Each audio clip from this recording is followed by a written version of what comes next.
آخری عشرے کی کسی بھی رات میں ہوتی ہے، یا 21 کو ہوگی یا 22 کو ہوگی یا 23 کو ہوگی یا 24 کو یا 25 کو، 26 کو، 27 کو، 29 کو، کبھی بھی ہو۔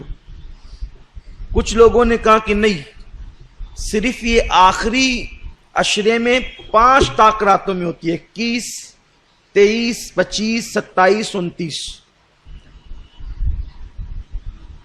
اور بعض لوگ کہتے ہیں کہ وہ 27 ہی کو ہوتی ہے، وہ کچھ دلیل پیش کرتے ہیں۔ ایک دلیل تو یہ حدیث پاک ہے کہ اللہ کے حبیب صلی اللہ علیہ وآلہ وسلم نے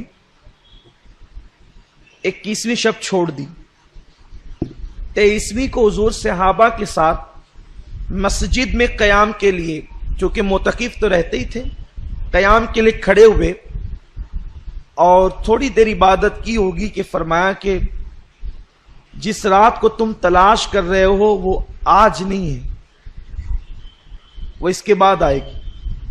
تو 23 کو عبادت کی تھوڑی دیر، اور اس کے بعد ان کو آزاد کر دیا صحابہ کو کہ یہ آج نہیں، جسے تلاش کر رہے ہو اس کے بعد آئے گی۔ پھر لوگ اپنے طور پہ عبادتیں کرنے لگے یا گھروں کو چلے گئے جو معتکف نہیں تھے۔ آقا کی تو ہر رات عبادت میں ہی گزرتی تھی۔ پھر فرمایا 24 چھوڑ دیا اور 25 کو آدھی رات تک عبادت کی۔ پھر فرمایا کہ جسے تم ڈھونڈ رہے وہ آج نہیں ہے، وہ اس کے بعد ہے۔ پھر 26ویں شب چھوڑ دی اور 27ویں شب میں حضور نے عبادت کی اور پوری رات عبادت کی، اور رات کے آخری حصے میں اتنی دعا گڑ گڑا کر کے کی کہ صحابی کہتے ہیں کہ ہم کو یوں لگا کہ آج سحری حضور نہیں فرمائیں گے، اللہ کے حبیب صلی اللہ علیہ وسلم آج سحری چھوڑ دیں گے، کیونکہ سحری کا وقت تو اب گزر جائے گا۔ حتیٰ کہ سحری کا ٹائم بہت کم رہ گیا تو حضور علیہ السلام نے دعا مکمل کی اور پھر سحری فرمائی، اور پھر مسکرا کر کہتے ہیں جسے تم ڈھونڈ رہے تھے وہ آج ہی تھی۔ تو 27ویں تاریخ کو تو، لیکن کچھ لوگ یہ کہتے ہیں کہ وہ گھومتی رہتی ہے، لیکن ہمارے امام اعظم ابو حنیفہ کا قول یہ ہے کہ وہ 27ویں کو رہتی ہے۔ اصل میں یہ بتایا اس لیے نہیں گیا ہے کہ لوگ جو ہے وہ پھر 27ویں ہی کو عبادت کریں گے اور دوسری راتوں کو چھوڑ دیں گے۔ یہ اس دور میں کہا تھا کہ بتایا نہیں گیا کہ لوگ اسی 27ویں کو کریں گے اور چھوڑ دیں گے، لیکن آج تو حال یہ ہے کہ اگر متعین کر دو کہ 27 ہے تو اس میں بھی نہیں کرتے، ذوق ہی نہیں رہا، شوق ہی نہیں رہا عبادت کا، الا ماشاء اللہ۔ کچھ لوگ یہ کہتے ہیں قرآن خود اشارہ دے رہا ہے کہ شب قدر 27ویں کو ہوتی ہے۔ قرآن میں جو سورہ قدر ہے اس میں لیلۃ القدر 3 مرتبہ آیا ہے، اور اس کے کلمے ہیں 9، تو اگر 3 کو 9 سے ضرب دیں تو 27 بنتے ہیں، اس لیے یہ 27ویں شب کو ہی شب قدر ہوتی ہے۔ دوسری بات یہ ہے کہ اللہ کو طاق عدد بہت پسند ہے، 1، 3، 5، 7، 9، 11، 13، یہ طاق عدد اللہ کو پسند ہے۔ فرمایا گیا کہ وہ وتر ہے اور وتر کو پسند کرتا ہے، لیکن ان طاق سارے اعداد میں اللہ کو 7 زیادہ پسند ہے، اسی لیے کعبے کے طواف میں بھی 7 چکر ہے، صفا مروہ کی سعی بھی 7 ہے۔ آپ اسی طرح دیکھتے چلے جائیں،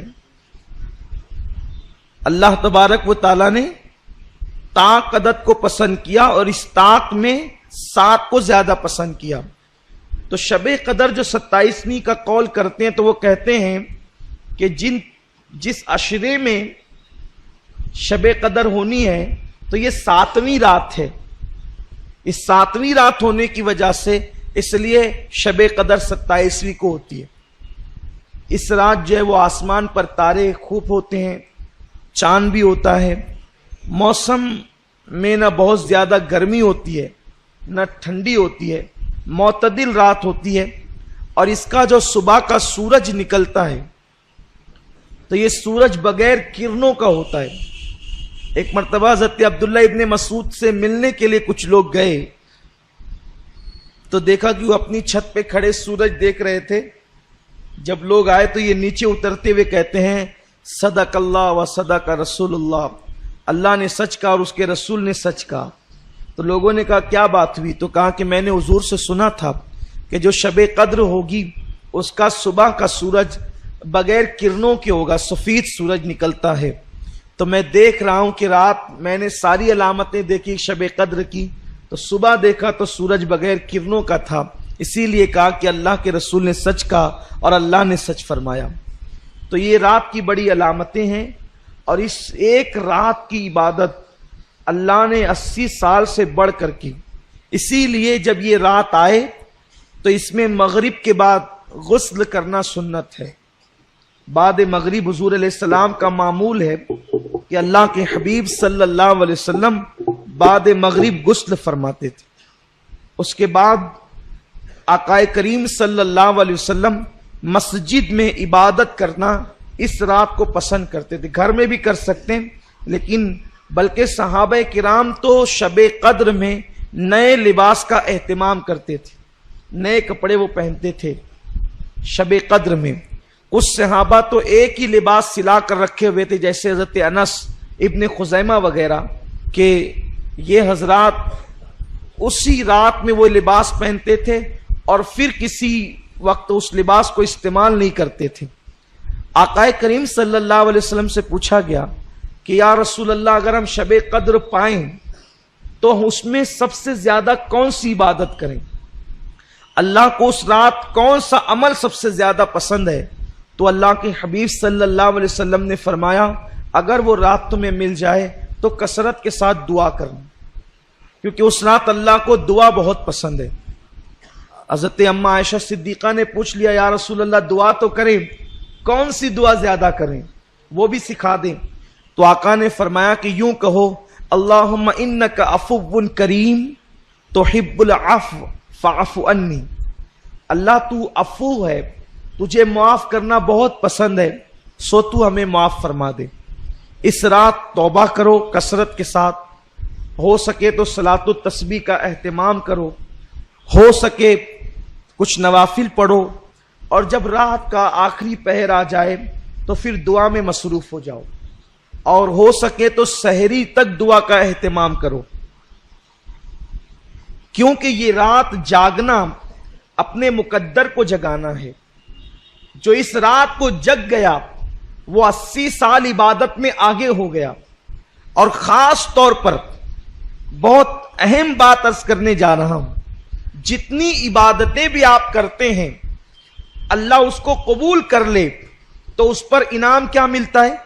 جیسے کسی نے حج کیا تو حج کرنے والے کے سارے گناہ معاف ہو جاتے ہیں، وہ ایسے پاک ہو جاتا ہے جیسے ابھی اپنی ماں کے پیٹ سے پیدا ہو. اسی طرح جمعہ کی نماز پڑھ کے جانے والا ہفتے بھر کے سارے گناہ معاف ہو جاتے ہیں.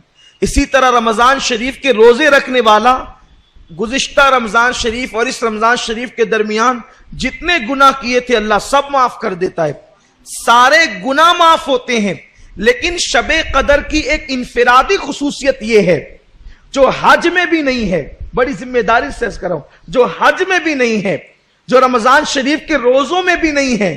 اگر کسی کو شب قدر مل گئی تو انعام کیا ملتا ہے؟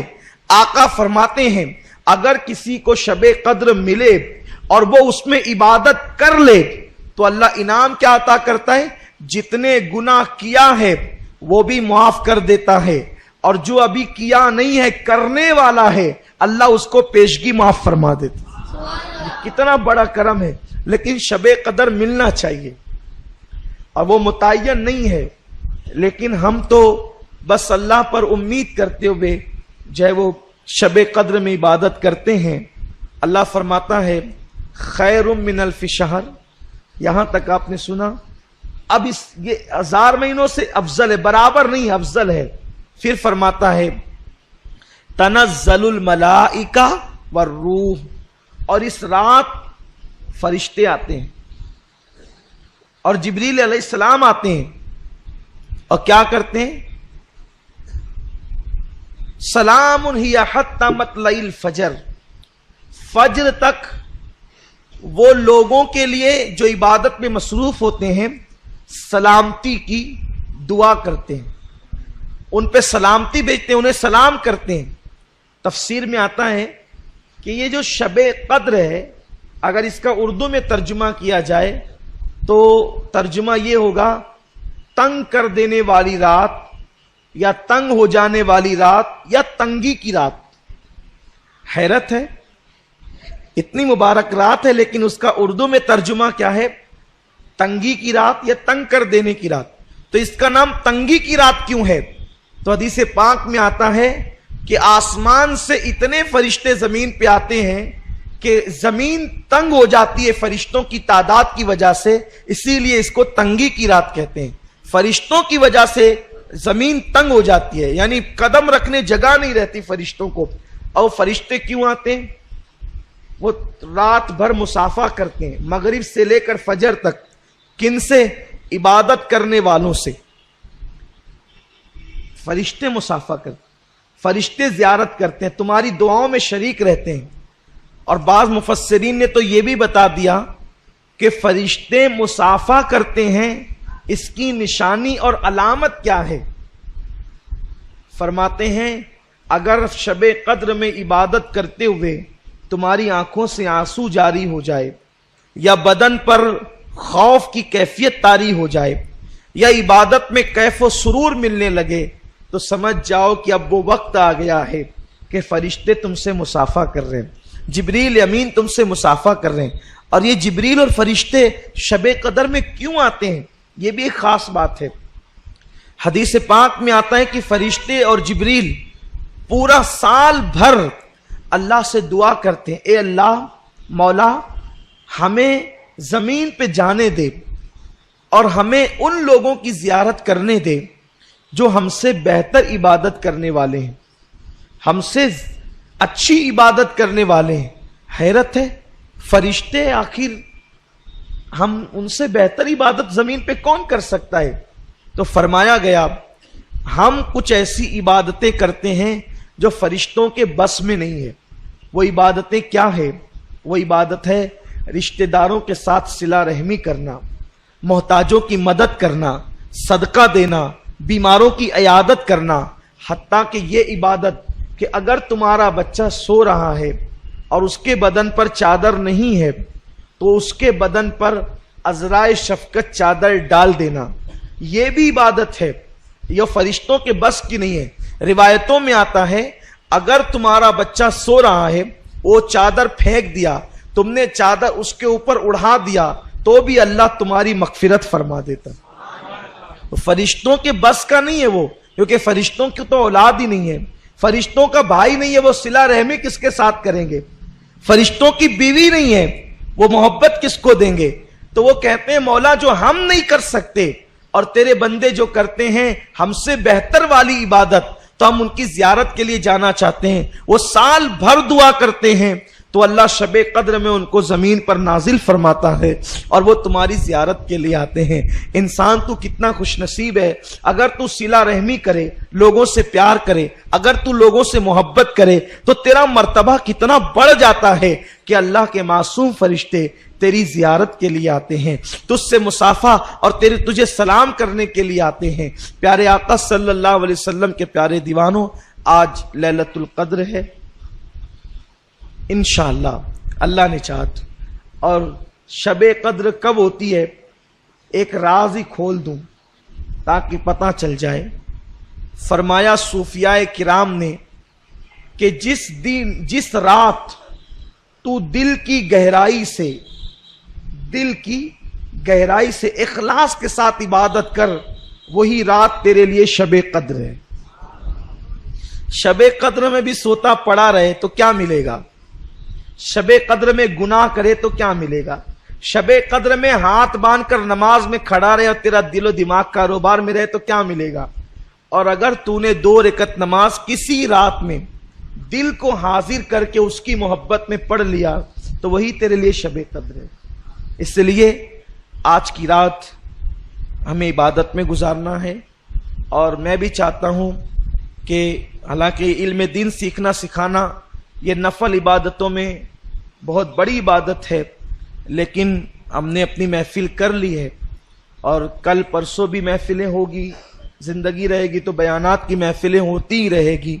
تو میں یہ چاہتا ہوں کہ ہم اور آپ اپنی ضروریات سے فارغ ہو کر پھر سے مسجد میں آئیں. ٹھیک 1 بجے انشاءاللہ ہم جو ہے وہ قیام اللیل کی تیاری کریں گے، اور اس کے بعد تھوڑی دیر قیام کرنے کے بعد اللہ جتنی توفیق دے اتنی عبادت کرنے کے بعد پھر ذکر ہوگا، اور خاص طور پر تصور مدینہ میں دعا ہوگی. انشاءاللہ تصور مدینہ میں جو دعا ہوگی وہ کیبل پہ نشر کی جائے گی، تاکہ جو خواتین عورتیں ہیں وہ اس دعا میں شریک ہو سکے اور اس دعا کی برکتوں سے مالا مال ہو سکے. اللہ تعالیٰ مجھے آپ سب کو شب قدر کی برکتوں سے مالا مال فرمائے، اور اللہ تعالیٰ ہمیں پوری رات کثرت کے ساتھ عبادت کرنے کی توفیق عطا فرمائے. اپنی اپنی دعائیں بھی کریں، کچھ تلاوت بھی کر لیں، اور پھر اگر کوئی ضرورت ہو تو اس سے فارغ بھی ہو لیں، اور جلدی سے مسجد میں آ جائیں تاکہ ہم وقت مقررہ پر ساری عبادتیں کر سکیں. کیونکہ شب برات اور شب قدر میں فرق یہ ہوتا ہے کہ شب برات میں نفل روزہ ہوتا ہے، کوئی رکھتا ہے کوئی نہیں رکھتا، اور پانی بھی پی لیا تو سحری ہو گئی.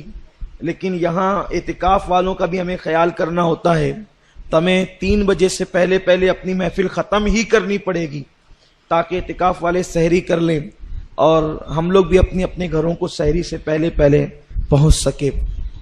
تو یہ اعلان ہے، جو لوگ سن رہے ہیں، جو نہیں ہیں 1 بجے کا ٹائم ہے وہ بھی مسجد میں آ سکتے ہیں، جو موجود ہے وہ ضروریات سے فارغ ہو کر مسجد میں آ جائیں.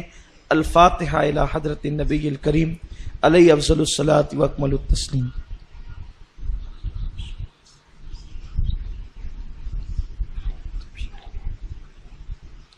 ان اللہ و ملائکتہ یصلون علی النبی یا ایھا الذین آمنوا صلوا علیہ وسلموا تسلیما. اللہم صل علی سیدنا و مولانا محمد معدن الجود والکرم وآلہ واصحابہ وبارک وسلم. صلاۃ و سلاما علیک یا جد الحسن والحسین وافوض امری الی اللہ ان اللہ بصیر بالعباد برحمتک یا ارحم.